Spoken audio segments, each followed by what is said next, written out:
അല്പസമയം മുൻപ് ജാനകമ്മയെ സന്ദർശിച്ച ശേഷം ഇപ്പോൾ സുജാത മാം പുറത്തേക്ക് ഇറങ്ങിയിരിക്കുകയാണ്. എനിക്ക് ദുഃഖകരമായിട്ട് തോന്നിയൊരു കാര്യം, മലയാളത്തിൽ നിന്ന് അധികം ആളുകൾ ഇങ്ങോട്ടേക്ക് കണ്ടില്ല, പക്ഷേ ദൂരം അതുകൊണ്ടൊക്കെ ആയിരിക്കാം. പക്ഷെ അങ്ങേക്ക് വ്യക്തിപരമായുള്ള ഒരു അടുപ്പം അനുഭവം ഒക്കെ അറിയാം. പ്രത്യേകിച്ച് ശ്വേതയുമായിട്ടും വല്ലാത്ത സ്നേഹമാണ്. അത് ഫേസ്ബുക്കിൽ ഒരു കുറിപ്പ് കണ്ടു. എന്തായിരുന്നു അങ്ങേക്കും ശ്വേതയ്ക്കും ഒക്കെ ജാനകിയമ്മ? എനിക്ക് എൻ്റെ 9 വയസ്സ് തൊട്ട് ജാനകിയമ്മ അടുത്ത് പരിചയമുണ്ട്. കാരണം ദാസൻ്റെ കൂടെ പാടി നടന്നപ്പോൾ ഞങ്ങൾ കേരളയിലെ ഗവൺമെൻറ് ഒരു ഷോ നടത്തി. അന്ന് ജാനകിയമ്മ, വാണിയമ്മ, ജയൻചേട്ടൻ, ദാസേട്ടൻ, അതിൻ്റെ കൂടെ ഞാനും ഉണ്ട്.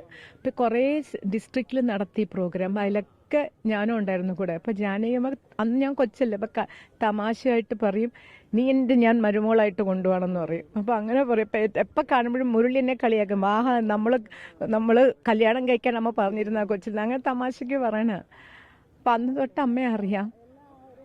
പിന്നെ ഈ ഇടയ്ക്ക് ഈ ഒരു 2 വർഷമായിട്ടാണ് വളരെ ക്ലോസ് ആയത്. ആക്ച്വലി അമ്മ ഷി വാസ് റിട്ടയർഡ് അല്ലേ. എനിക്ക് അതാണ് അമ്മയുടെ ഏറ്റവും വലിയ കാര്യം. അമ്മ ഷീ ഡിസൈഡഡ്, ഞാൻ എല്ലാം ചെയ്തു കഴിഞ്ഞു, എനിക്ക് ഇനി പാടണ്ടെന്ന് ഡിസൈഡ് ചെയ്ത് ഷീസ് അവേ ഫ്രം എവറിത്തിങ്. ഒരു ക്ലാസ് ആണത്. ചേച്ചിനെ പോലുള്ള ഗായകർക്ക് ആ തീരുമാനത്തിലൊരു വിഷമം, വിയോജിപ്പുണ്ടായിരുന്നോ? ഞാൻ അതിൽ അവരുടെ ഓരോ ആൾക്കാരുടെ ഇഷ്ടമല്ല. എനിക്കത് actually I thought it was A very vice decision. കാരണം നമ്മൾ ഇനി കുട്ടികൾ പാടുന്നത് നമ്മൾ കേൾക്കണം, അവരെ അനുഗ്രഹിക്കുന്നതാണ് നമ്മുടെ അടുത്ത സ്റ്റെപ്പ് ഓഫ് ലൈഫ്. ജാനകിയമ്മ അങ്ങനെയായിരുന്നു. വരണവരെയൊക്കെ നമുക്ക് വന്നാൽ നമ്മളെ ചോറ് ഉരുളി ഉണ്ടാക്കി നമുക്ക് തരും, കയ്യിൽ തരും, വെച്ച് തരും. അവരുടെ ഇവിടുത്തെ ഒരു ഇതുണ്ട്, എന്താണ് ആ ഒരു പിക്കിളുണ്ടല്ലോ തെലുങ്ക് ആൾക്കാരുടെ, അതും ചോറും കൂടെ കുഴച്ച് നമ്മുടെ കയ്യിൽ വെച്ച് ആഹാരം കഴിപ്പിച്ചിട്ടേ വിടുള്ളൂ. അപ്പോൾ അങ്ങനെ ഒരു പ്രാവശ്യം ഞാൻ ഹൈദരാബാദിലും പോയി മൈസൂരിലും വന്നു. ഞങ്ങൾ കുറേ കാലത്തൊട്ട് വൈകുന്നേരം വരെ ഇരിക്കും. പാട്ടുകളെന്ന് വെച്ചാൽ പാട്ടുകൾ എല്ലാ പാട്ടും ഓർമ്മയാണ്. അതിൽ ചെറിയ സംഗതികളും കൂടെ നമ്മളെ കൊണ്ട് പാടിക്കും. അപ്പം ശ്വേതയാണ് കൂടുതൽ പാടിയിരുന്നത്. അവൾക്ക് എല്ലാ പാട്ടും ജാനകിയമ്മ എല്ലാം അറിയാം. അപ്പോൾ പാടുമ്പോൾ അതിലവിടെ എങ്ങനെയാണ് വെച്ചാൽ പിന്നെ ചില പാട്ടുകൾ ഞാനൊന്നും കേട്ടിട്ടില്ല ജാനകിയമ്മയുടെ ചില അപൂർവം പാട്ടുകൾ. എന്നിട്ട് അതൊക്കെ യൂട്യൂബ് ലിങ്ക് അയച്ചു തന്നു. കേൾക്കുമ്പോഴാണ് എത്ര പാട്ടാണ് നമ്മൾ മിസ് ചെയ്തേക്കണേന്ന് അത്രയും.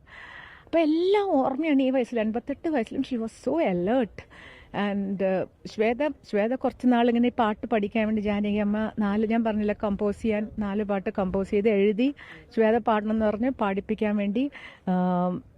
വേണ്ടി ശ്വേത ഹൈദരാബാദിൽ പോയി പാട്ടൊക്കെ പഠിക്കുമ്പോൾ ശ്വേത പറയാം, അമ്മ ഞാൻ പാടിക്കഴിയുമ്പോൾ ജാനകിയമ്മ ഈ 88-ാം വയസ്സിൽ എനിക്ക് പാട്ട് പറഞ്ഞു തന്നിട്ട് ഞാൻ തിരിച്ചു പാടുമ്പോൾ എൻ്റെ കുറവ് ഞാൻ മനസ്സിലാക്കണോ, എന്താണ് ജാനകിയമ്മ എന്താണെന്നുള്ളത് അപ്പോഴാണ് നമ്മൾ മനസ്സിലാക്കണത്. തിരിച്ചു പാടുമ്പോൾ ഈ അത്രയും ഒരു പവർഫുൾ വോയിസ്, എന്ന എക്സ്പ്രഷൻ ആണെങ്കിൽ സംഗതികളുടെ ക്ലാരിറ്റി, ഡിക്ഷൻ, മലയാളമൊക്കെ ആര് പറയും മലയാളിയല്ല പാടണം. അങ്ങനെ നമുക്ക് എന്താ പറഞ്ഞ ഒരു വഴിയിട്ട് തന്ന അടുത്ത ജനറേഷന് വഴിയിട്ട് തന്നവരാണ് ഇവർ. ഉറങ്ങാൻ പറ്റിയോ? ഉറങ്ങാൻ പറ്റിയില്ല, ഒട്ടും ഉറങ്ങാൻ പറ്റില്ല. ഒന്നാമത് ഇന്ന് കാലത്ത് വെളുപ്പിനുള്ള ഫ്ലൈറ്റ് ആയിരുന്നു. പിന്നെ ഇത് പറഞ്ഞ പോലെ ശ്വേതയില്ല എൻ്റെ കൂടെ. ഉണ്ടെങ്കിൽ എനിക്ക് സംസാരിക്കാൻ ഒരാളുണ്ടല്ലോ. അപ്പോൾ അവൾ അവിടെ ഇത് പാടിക്കണം. അവൾ എനിക്ക് മെസ്സേജ് ചെയ്യുമ്പോൾ എനിക്ക് പാടാൻ പറ്റുന്നില്ല. അത് രാജാ സാറിൻ്റെ ഷോയിൽ ആദ്യത്തെ പാട്ട് അവൾ പാടണം, അന്നക്കിളി ഉന്നത്ത പാട്ടാണ്. അത് ജാനകിയമ്മയുടെ പാട്ടാണ്. എനിക്ക് പാടാനേ പറ്റില്ല എന്ന് പറഞ്ഞു. അപ്പോൾ അങ്ങനെ. അമ്മയുടെ ഫേവറേറ്റ് സോങ്? എനിക്ക് മലയാളത്തിൽ എല്ലാ പഴയതും, സൂര്യകാന്തി, തളിരിട്ട കിനാക്കൾ, പിന്നെ സന്ധ്യ എൻ്റെ വളരെ ഫേവറേറ്റ് ആണ്.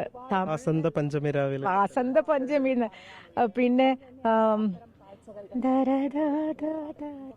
അത് വസന്ത പഞ്ചമി നാളല്ല, മറ്റേ വേറൊരു പാട്ടുണ്ടല്ലോ, എന്ത് പാടുംന്ന്, അവിടുന്ന് ഗാനം കേട്ടാൽ. ബാബുരാജ് ജാനകിയമ്മ കോമ്പിനേഷൻ പാട്ടുകളൊക്കെ മാജിക്. ആ വിടവ് നാളെ മുതൽ എങ്ങനെയാണ് അങ്ങ് അടയാളപ്പെടുത്താൻ പോകുന്നത്?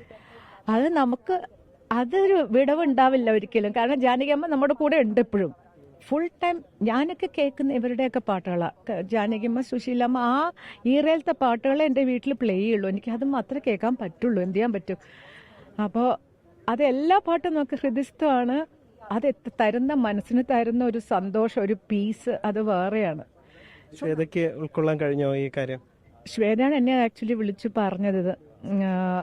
മീഡിയയിൽ അറിയുന്നതിന് മുമ്പേ അവർ അവിടെ SPB ചരണില്ലേ, അവരെല്ലാവരും കൂടെ ഒരുമിച്ച് ആ പ്രോഗ്രാം ലണ്ടനിൽ അപ്പോൾ രാജാ സാറിൻ്റെ ഷോ ആയിരുന്നു. അപ്പോൾ അവിടെ നിന്ന് അവൾ അറിഞ്ഞിട്ട് ഞാനൊരു ഫംഗ്ഷന് പോവായിരുന്നു. അവൾ കരഞ്ഞുകൊണ്ട് വിളിച്ച് അമ്മ അറിഞ്ഞു.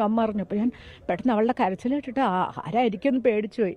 അപ്പം ജാനകിബാന്ന് പറഞ്ഞപ്പോൾ കാരണം നമ്മളിപ്പോൾ കണ്ടേ ഉള്ളൂ. അന്ന് ജാനകിമ്മ കുറച്ച് നല്ല ഹെൽത്തിയൊക്കെ ആയിട്ട് കണ്ടേ ഒരു 2 മാസം മെയ്യിലാണെന്ന് തോന്നുന്നു. കറക്റ്റ് മെയ്യിലാണ്. അത് കഴിഞ്ഞിട്ടാണ് അത് കഴിഞ്ഞ് ശ്വേത എന്നിട്ട് ഞാൻ തിരിച്ച് വീട്ടിൽ വന്നിട്ട് അപ്പം തന്നെ ടിക്കറ്റൊക്കെ വിളിച്ചോ?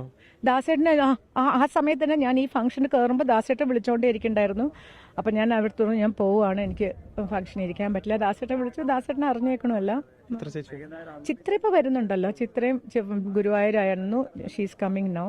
എല്ലാവരും ചിത്ര പണ്ടുതൊട്ടേ എടുപ്പമാണ് ജാനകിയമ്മയോട് ഭയങ്കരമായിട്ട്. ഞാൻ ഇപ്പോൾ ഒരു ഈയിടയ്ക്കാണ് ഭയങ്കരമായിട്ട് ക്ലോസ് ആയത്. ആൻഡ് മുരളിയായിട്ടും അതെ ഭയങ്കര അടുപ്പമായിരുന്നു. ജാനകിയമ്മയ്ക്ക് മുരളി പോയതൊരു വലിയ ഓഫ് കോഴ്സ് ഒറ്റമോൻ. മകൻ പോയതിനു ശേഷം ഒരു വല്ലാത്ത വേദന ഉണ്ടായിരുന്നു അല്ലേ? ഭയങ്കര വേദനയായിരുന്നു. പക്ഷേ ഈ ജാനകിയമ്മ കാണാൻ വേണ്ടി എപ്പോഴും ഈ ജാനകിയമ്മയുടെ പാട്ടുകൾ കൂടെ ഇരുത്തി പാടിച്ച് അതൊക്കെ ഭയങ്കര ഇഷ്ടമാണ്. അപ്പം അതെപ്പോഴും ആൾക്കാർ വന്നുകൊണ്ടിരുന്നു. പിന്നെ ജാനകിയമ്മയുടെ കുറേ ഇവിടെ ഒരു ഫാൻസ് ഗ്രൂപ്പ് ഉണ്ട് ഈ മൈസൂർ. അവർ ജാനകിയമ്മയെ പൊന്നുപോലെ നോക്കി. മുരളിയുടെ ഫ്രണ്ട്സാണ്. എന്തായാലും ചേച്ചിക്ക് അടക്കം ഉണ്ടായിട്ടുള്ള വേദനയാണ് ഏറ്റവും വലിയ വേദന. നമുക്കൊരിക്കലും ഉൾക്കൊള്ളാൻ കഴിയാത്തൊരു വിയോഗമായി മാറുന്നത് അവരെപ്പോലെ ഏറ്റവും അടുപ്പമുള്ള ആളുകൾക്കുമാണ്. എന്തായാലും സംസ്കാരം പൊതുദർശനം ഇപ്പോഴും പുരോഗമിക്കുകയാണ്. പൊതുദർശന ചടങ്ങുകൾ ഇപ്പോഴും പുരോഗമിക്കുകയാണ്.